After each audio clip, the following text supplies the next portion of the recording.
Today we got a moment with Curtis filling in for Matt. He's sick. We're going to be talking about some interesting stuff. Yes, we're going to be talking about AI, the today's state of AI, because a lot of change within the last 2-3 years. So I think it's worth talking about it. So we're going to talk about like Terminator and stuff. HAL 3000. So what kind of robots are we going to be talking about? Well, actually, it's not about robots, more about the software AI. You were talking about the Boston Dynamics, and that's the mechanical part. But then has to be a brain that actually analyzes the picture. Needs to have some kind of thought. So that's like Skynet. It has to have. There's more going into it. So they're building actual neuron septic stuff that like a human brain so the AI can actually think and process the information. So we're making Skynet. So we're making real life Skynet. Okay, what was Skynet? But what do you consider the basics of AI? So like we have analytics right now, and the analytics of, let's say we're going to use a camera, can recognize people, things, etc. Well, it's the algorithm which you can consider AI technically because it's kind of sorting out. It's like a filter.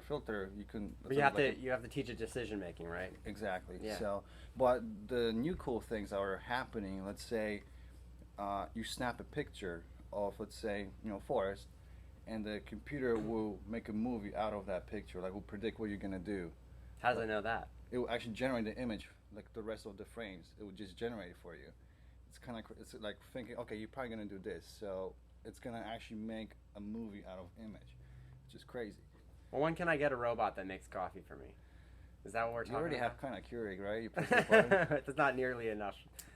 No, right now the battle is in the software department to build a brain that will actually then work with the mechanical parts. And that's what they're saying, that people are afraid of that Terminator thing. So I think that's where you have to separate the hardware from the software. Let the software think. But how do you teach it that this is bad and this is good? I guess that's the thing. It's all about the programmers that program the machine. Okay, killing humans is bad. Like you're gonna turn on the battery or something like that. So I saw a drone that could fire a gun.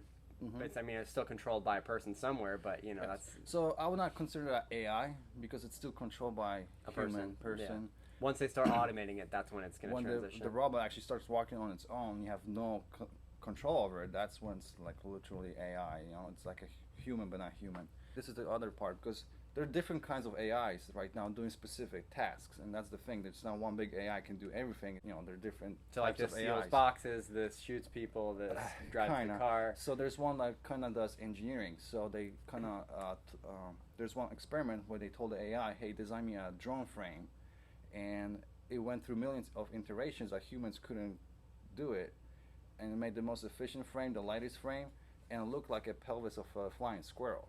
Which is kind of funny because it was thinking like nature, like it was. That's what it developed, just with no. So it was going with nature, how to build the best thing. I'm gonna interrupt you right here. Okay. Let's get down to the brass tacks. There are 3 things we want artificial intelligence to do. Yeah. We want it to care for us, they want it to fuck us, and we want it to kill. Well, I wouldn't want to kill. All I want it to do is make me a milkshake. So I guess that's coffee. care. You want coffee. How far away are we from going to McDonald's and I just go to the window and it just sprays the milkshake into my car? Like I don't even got to talk to anybody. That's what I want. I'm pretty sure if it's spraying the milkshake on you, it may have the programming from the sex one. So yeah, it's all interconnected, Yeah, Yogurtland, watch out! These AI is gonna make your yogurt for you. They're coming for you. Talking about doing good things, like they're also training AI to be scientists. So pretty much they're gonna do physical experiments in the AI because they're so much faster in processing things.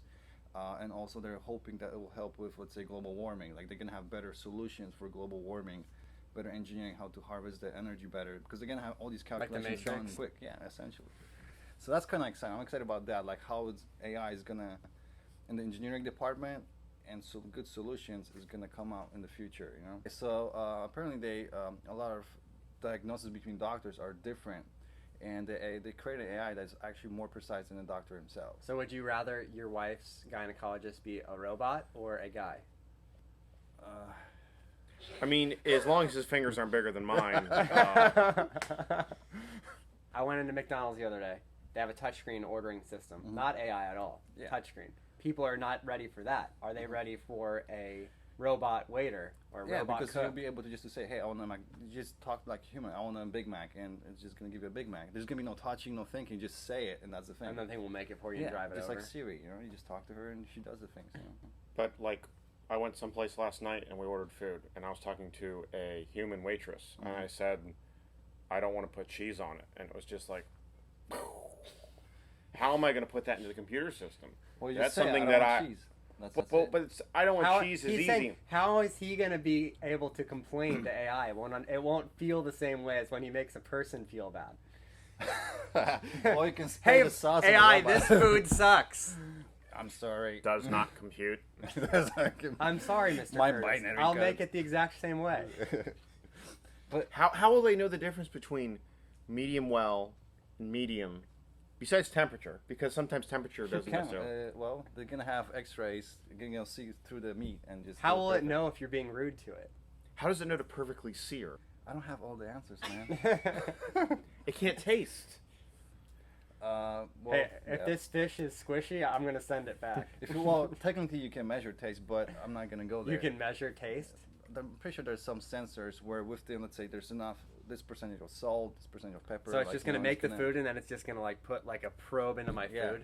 and it's gonna know, okay, this is within our standard. Let's ship it out. So I'm there's gonna no send that. 2 tablespoons of this, 2 tablespoons of that. It's just going to have like a little mister. And This it's is gonna the be like- funny part. There's gonna be more consistency with robots because they measure everything precisely. So there's gonna be always perfect food. Technically, imagine in McDonald's, but better. Literally, the only thing I can think of this being useful for is McDonald's. Like in my mind, like every example you just gave me is like McDonald's would be so happy with this. Because everything is the same at McDonald's. In real world, the no cut of steak is exactly the same size or shape or thickness or whatever, no matter how you try.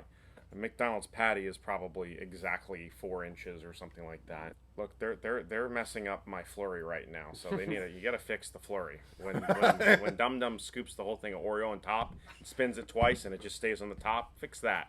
We didn't need to call this episode. I need McDonald's. real intelligence on the McFlurry machine. Okay, Things we want I don't need McDonald's. artificial I'm not gonna intelligence. get that for minimum wage. Things we want McDonald's to do different.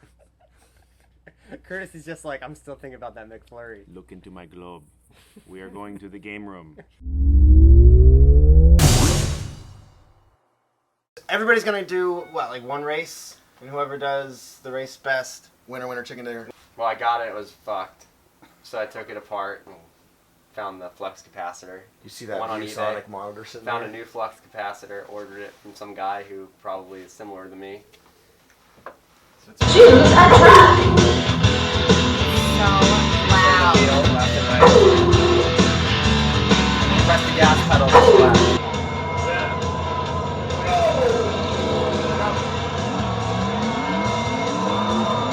I can't begin to tell you how loud this actually is. Like, it's so loud. You're doing like really, like a lot better than I thought you would, by the way. I just killed a cow.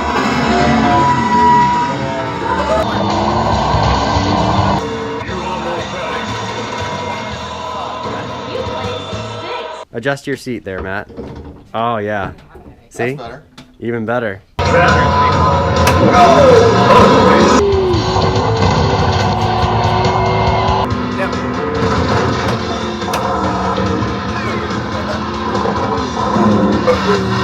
Why is there even a brake pedal on this?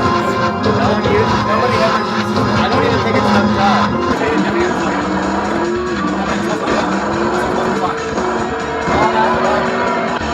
It's on my 711 average speed. Look out. You're hot. You're hot, Matt. Matt, you're so hot. Look at this right here. He wants me to turn it down.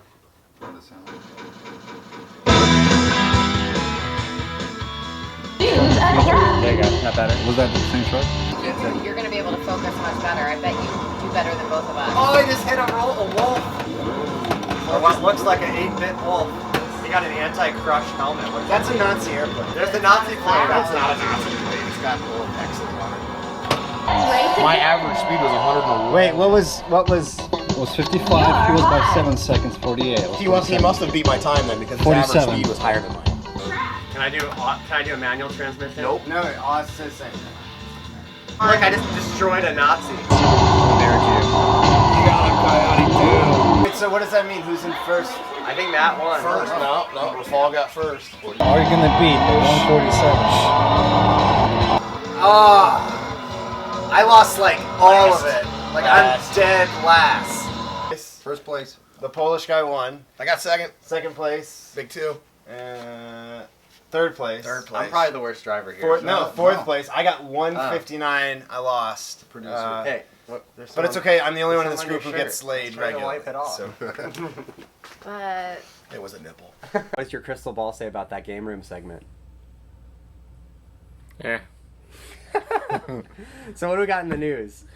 Well, like old. What we're talking about new technology. Let's talk about old technologies still being used in our government. Okay, yeah. So like I read an article the other day about how the government, most of their government systems, like the Treasury Department and the nuclear missile program, and the nuclear missile program, and the nuclear missile program, and the nuclear missile program are running on like 50, 60-year-old programming languages like COBOL, and they're saying I didn't know we had a missile program.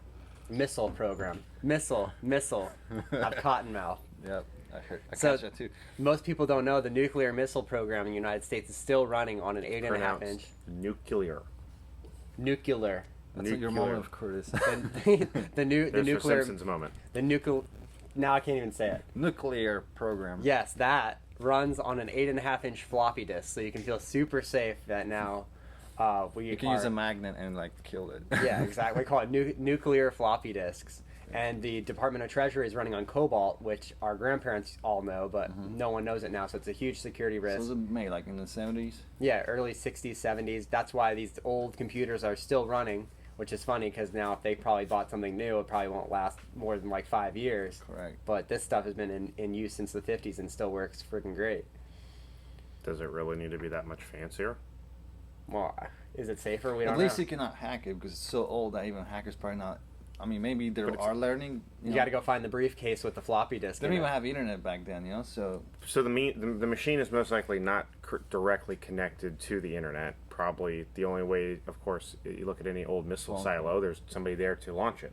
well, they always do a phone call. Hey, these know, are the coordinates. Do you think so? One What do end's you got a cup, the other end's what got do a you think cup. AI piece of string. So going back to your AI, what do you think AI would think about? It goes into something. It's in a super tech world, and it goes into a place with a floppy disk. It's not even going to know what to do with that. But it can't even see Well, the floppy disk, though. Yeah, because it's not connected. However, yeah, if but no, we get we have to- well with the AI, I think because the thing with AI we didn't touch on is AI actually programs itself too. Like they're working on AI actually upgrading itself. So eventually we'll be able to decode that code and like, okay, this is easy. Like Yeah. let me just replace it or something. I'm gonna make some fucking money now.